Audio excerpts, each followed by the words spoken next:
Officials in Altamont, Kansas try to find solutions to massive utility bills. Joplin city officials announced their intent to allow the city's mask mandate to expire. The U.S. Senate parliamentarian rules against including a minimum wage increase in the COVID-19 rescue package.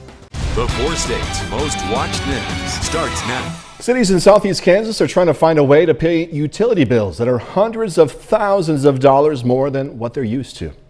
This is KOAM News at 10. We told you last week about the crisis going on in Altamont, Kansas, where residents there were being asked to conserve natural gas during the winter storm. City officials there are now looking for a solution to a bill that's more than their annual utility budget as a whole. Sam Mills with Kansas Municipal Energy Agency, the co-op that Altamont and other cities use for that matter, hopes there will be either federal or state relief. We're hoping for some kind of assistance, whether it be short-term or long-term. But the immediate impact is that we need to mitigate the cost to the cities of this huge burden. The Federal Energy Regulatory Commission on Monday announced an investigation into the prices to see if there was market manipulation during the winter storm in the Midwest. Pittsburgh police say a woman was shot at by her estranged boyfriend while trying to get away from him at a home on West 2nd Street. Police say she was not hurt. Officers went to that home where the estranged boyfriend had barricaded himself inside. An officer was able to convince the suspect to come out of the home without further incident. During the investigation, police found a handgun, which they say was stolen out of Joplin. No official charges have been filed. Parsons, Kansas police arrest one robbery suspect and are searching for another. Police say two men acted like they were armed and robbed Pete's convenience store at 32nd and Main. Authorities say the suspects then ran, eventually into a field. One of those suspects was tracked to a house and arrested. Parsons police are still searching for the second suspect. Doug Eddy joining us now with the first look at the forecast. Jacket weather again, but again, really no complaints. No, pretty good day actually for us today. Temperatures were right about where we should be for this time of the year, as we went up to 52 for a high. Average high is 54, record high is 75, set back in 1981. We have had a lot of clouds all day long, and you can even see a few showers popping up on the radar, but these are not reaching the ground. Now later on tonight after midnight, we may get a few light little showers or sprinkles in here due to this wave to our south that will try to expand a little bit farther toward the north later on tonight. As you can see on our future track forecast, mainly along and south of I-44, some scattered showers. Everybody else, a little drizzle or a few random sprinkles, and that's about it. We'll drop back into the mid-30s. But again, tomorrow we're going to have a lot of clouds and chances for a few showers to stick around. Mid-30s in our northern counties, mid-40s in our southern counties. We still have that northeasterly wind at about 5 to 10. And we'll drop back to 34, but up to 52 for us tomorrow. And again, a few random showers. We're going to break down this forecast and look into the weekend here in just a bit. Doug, thank you. The beginning of March will mark the end of Joplin's mask mandate. The ordinance went into effect in November. The mandate's expiration means the city will not enforce any mask rules. Individual businesses, though, may still have their own rules regarding masks. Joplin's mayor is asking that people continue playing it safe even without that ordinance. Mayor Ryan Stanley said in a statement, quote, "Although the mandate has been removed, everyone is still encouraged to practice safe measures that we've been doing throughout this past year." We caught up with a Joplin resident who says he's disappointed by the decision to let the mandate expire. I'd say it's a little disappointing. I think one of the good ways to, love on people and look out for their well-being is to wear a mask. I just think it's a really considerate thing to do, just because you don't know how people feel about it. And I would just say overall, it's just better to wear a mask just because it shows a lot of consideration just for the well-being of others. And that brings us to tonight's KOAM News Now Municipal question. We're asking, will you continue to wear a mask? You can vote at KOAMnewsnow.com/vote or through the KOAM News Now mobile app. Those are results so far. Results are updated live, and we're going to be checking in on them later in this newscast. This afternoon, President Biden is urging all Americans to get vaccinated and to continue wearing a mask even as administration reaches the halfway point on its ambitious vaccination goal. The latest CDC numbers show that less than 10% of the total U.S. population have received both doses of the vaccine. Meanwhile, the Senate parliamentarian has ruled $15 minimum wage cannot be included in the Senate version of the COVID relief bill. Natalie Brand is at the White House with more. President Biden and Vice President Harris are marking more than 50 million COVID vaccine shots delivered, more than halfway to the goal of 100 million shots in their first 100 days. While things are improving and we're going from a mess we inherited to moving in the right direction, this is not a victory lap. Everything is not fixed. We have a long way to go. Earlier, the vice president spoke about her experience with the vaccine at a grocery store pharmacy, as she and health experts are stepping up efforts to speak to those who may be hesitant about receiving the shot. The first day that I got the shot, I felt fine. The next day, I realized I needed to take it a little slow. The president's $1.9 trillion COVID relief package gets its first real test Friday, with a vote scheduled in the House. We just have to step up. The economic toll we have to address with the same aggressiveness and seriousness of purpose as we do the virus. The pandemic and economic recovery were top issues when President Biden addressed a virtual meeting of the National Governors Association Thursday. Natalie Brand, CBS News, the White House. Tonight, Senator Lindsey Graham tweeted he is pleased the Senate parliamentarian ruled the $15 minimum wage could not be included in the Senate version of the president's COVID relief bill through budget reconciliation. Senate Democrats say they are disappointed in the decision. The minimum wage is still expected to be included in the House version of the bill tomorrow. Pfizer is testing if a third dose of its COVID-19 vaccine helps protect against new coronavirus variants. Study participants are going to receive a third dose 6 to 12 months after their earlier 2 doses. That third dose is exactly the same as the previous 2. Then scientists are going to look at if they develop antibodies that protect against new virus strains. Pfizer is also talking to regulators about the possibility of testing a modified version of its vaccine against those variants. The company says there's no reason yet to think the mutations are resistant to its current formula, and it's just preparing for that possibility. The Centers for Disease Control and Prevention has a new search tool for COVID-19 vaccines. The general public can go to vaccinefinder.org. Again, vaccinefinder.org to find approved providers near them. You enter your zip code and search radius, and a list of nearby pharmacies and health centers pop up. The tool details whether a location has doses in stock or not in stock. You can also search for a manufacturer if you're looking specifically for a Moderna or Pfizer vaccine. But the website is not fully comprehensive. Does have its downsides. Many mass vaccination sites are not on that website. CDC made the online tool with Boston Children's Hospital, Harvard Medical School, and Castlight Health. Still ahead, the history of greyhound racing has deep roots in Kansas. We're going to look back at the history and whether there will be a future for dog racing in the Sunflower State. And later, Pittsburgh High School senior Javon Grant has a chance to make history as the Purple Dragons take on Field Kinley. An audit of unemployment benefits paid out by the state of Kansas finds the state may have paid out $600 million in bogus claims last year. The state's Department of Labor on Tuesday estimated the fraudulent claims totaled $290 million. But today, the legislature's auditing division claimed it was more than double that, and that 1 in 4 unemployment claims paid last year could have been fraudulent. Kansas Labor Department claims the audit is, quote, rife with factual errors. From an online apparel business to a college mascot, Southeast Kansas has a thing for greyhounds. In fact, the state of Kansas is widely recognized in the greyhound world, and now new state legislation could make dog racing illegal in the Sunflower State. KOAM's Jesse Irwin looks at the past and potential future of greyhound racing. I design and create apparel with greyhound motifs on them and sell them to people who race greyhounds and who adopt greyhounds. For as long as she can remember, Susan Horner has loved greyhounds. Well, I love the dogs. They're beautiful, sweet, mellow dogs. You'd think that they're, hyper because they do love to run. After all, she lives in the right place. Kansas is the heart of dog racing. There's just no other way of putting it. This is Christine, another greyhound lover. It has the most dogs bred for racing anywhere in the country. It is the home of the National Greyhound Association and even hosts the NGA Greyhound Hall of Fame. A little background on this. Dog racing was legalized in 1986 under the Kansas Parimutuel Racing Act. By 1990, close to $250 million was being bet on live greyhound racing in the state of Kansas.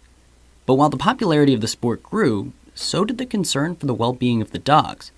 Since then, tracks have closed around the country. But while the live dog racing has stopped, the sport is still technically legal in Kansas, and the Sunflower State remains one of the breeding grounds for the greyhound world.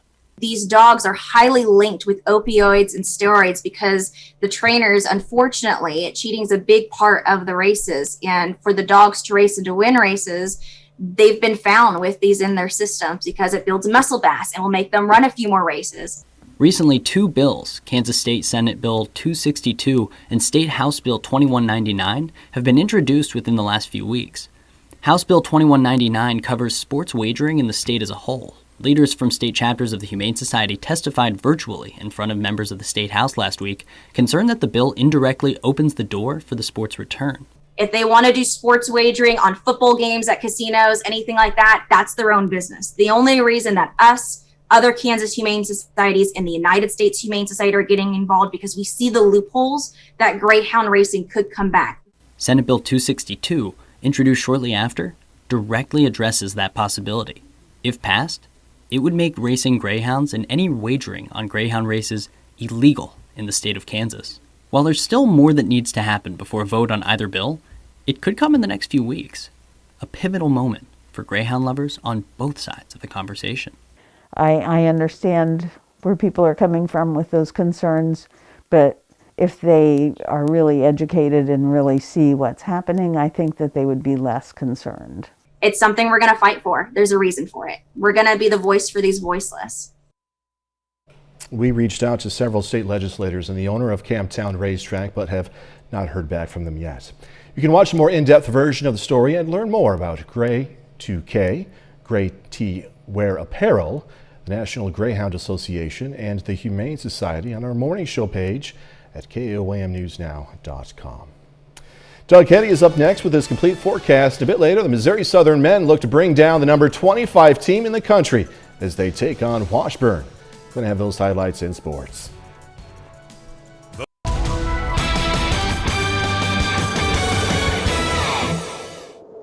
Well, it turned out to be cooler for us today, but still not a bad day across the region as we went into lower 50s for afternoon highs, and that's pretty close to where we should be for this time of the year, just a smidge below that mark, but a lot of clouds during the afternoon. But it looks good right now. Nice shot of Indigo Sky Casino and Resort just outside of Seneca, Missouri. All right, so what can we expect over the next few days? Drizzle, maybe a random shower for us later on tonight. Tomorrow we could have a random shower, but Saturday looks pretty good. It's going to warm up into the 60s, and then we cool back down with chances for showers again Saturday night into Sunday. Of course, you can get my long-range forecast on my month-long blog. That's KOAMnewsnow.com. I just updated it, and I did a little segment about what to expect severe weather-wise for this spring because we're almost in March, believe it or not.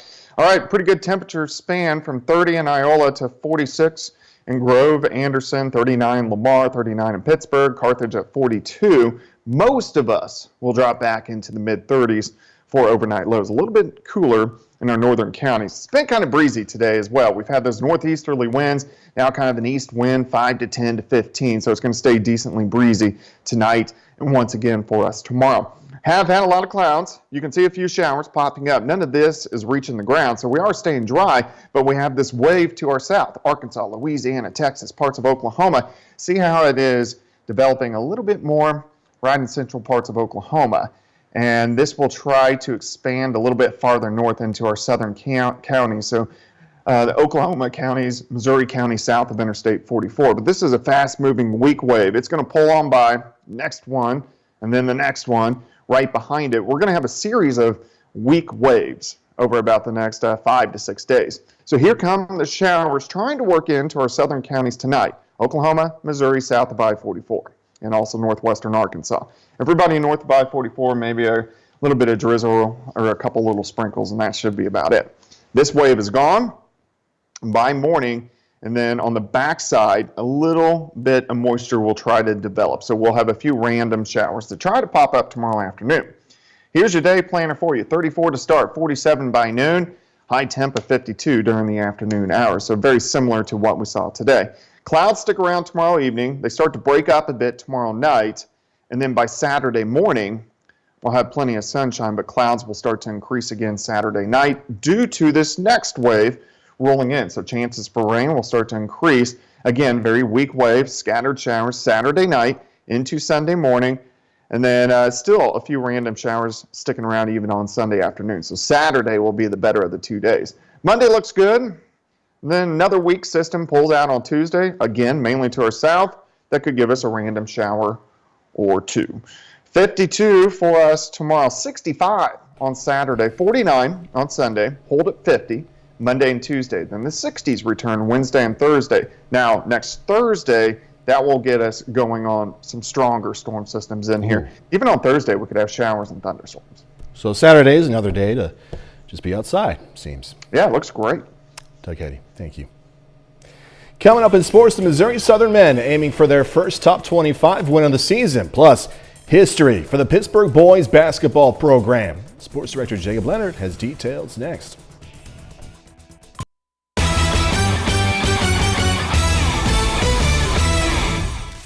The Pittsburgh Purple Dragons are at home tonight hosting Field Kinley.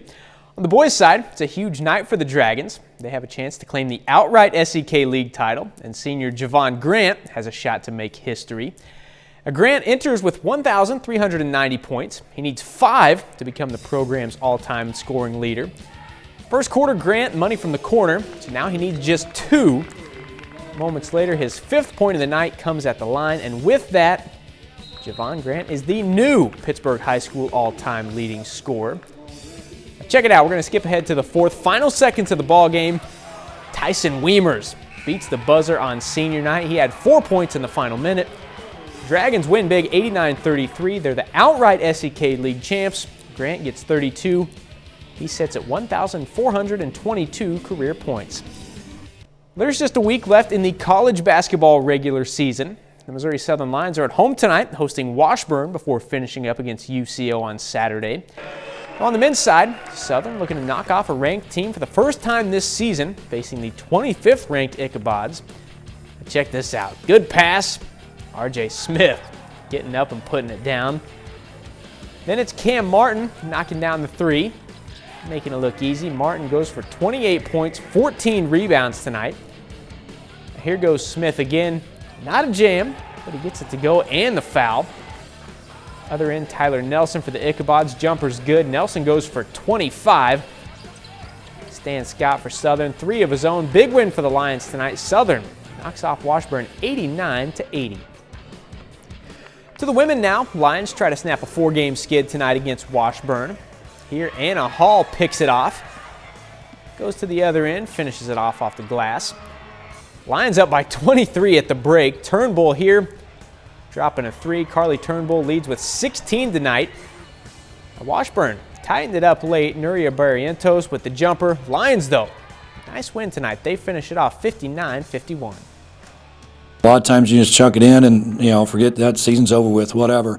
But our kids, with their character, and they want to continue to play, and they stepped up big time. All week in practice, the intensity and focus was there, and it showed up tonight. The Pittsburgh State Gorillas are also at home tonight against Emporia State. On the women's side, this one of the best rivalries in the league.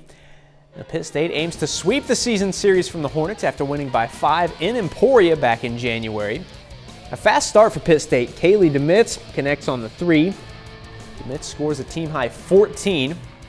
Here, Demitz ahead to Tristan Gay. Gay gets 13. Pitt State up 22-9 after the first. On the second, Sydney Crane.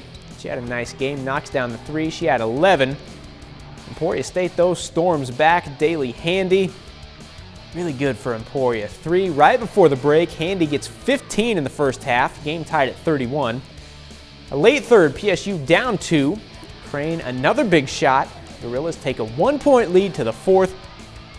But the Hornets up 2, just 30 seconds left in the ball game. Handy gets the dagger. 18 points, 13 rebounds for Handy. Emporia State holds off Pitt State 65-58.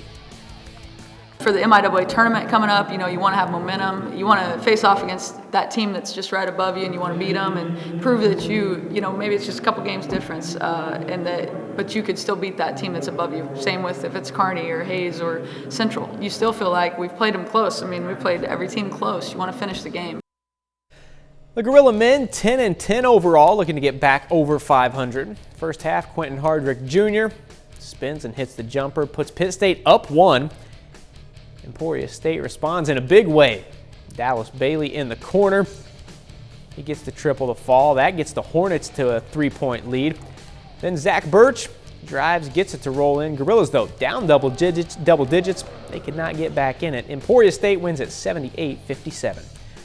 That's a look at sports. We're back with more news after this.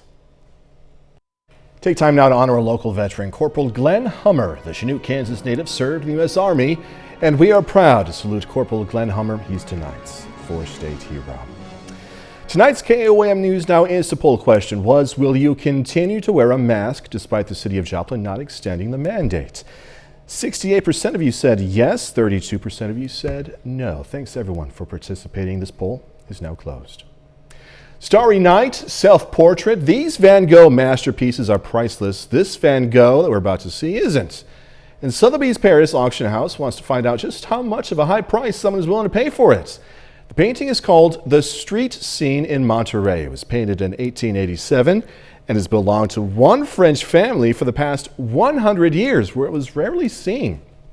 Now that they're ready to sell it, Sotheby's thinks it's going to fetch up to $10 million when it goes on the auction block next month. I'll just go to the museum and see it. That's what I'll do. I'll just go to the museum. I don't have to pay for it then.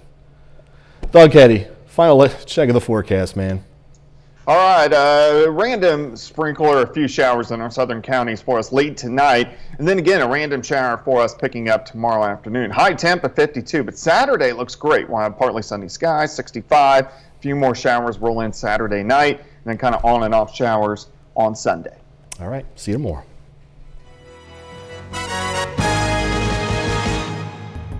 If you